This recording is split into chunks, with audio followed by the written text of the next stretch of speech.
All praise is due to Allah blessing and peace be upon His Messenger Muhammad, His family, His companions, and whoever follows His guidance until the day of judgment. Dear listeners and my dear respected teachers, I greet you all by Islamic greeting. Assalamu alaikum wa rahmatullahi wa barakatuh. Ladies and gentlemen, I want to deliver a speech on the topic about Republic Day.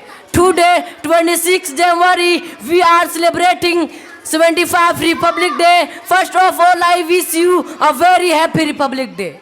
Friends and respected audience, Republic Day is very proud day for all Indians. Our constitution came into force on this day in 1950. India became a secular and democracy country on this day. Republic Day is national festival of India with great pride and happiness. Republic Day gives us the message until and equality we are today. I feel proud that we are an Indian and we love our country. Jazakallahu khairan jazila. Thank you so much for your time.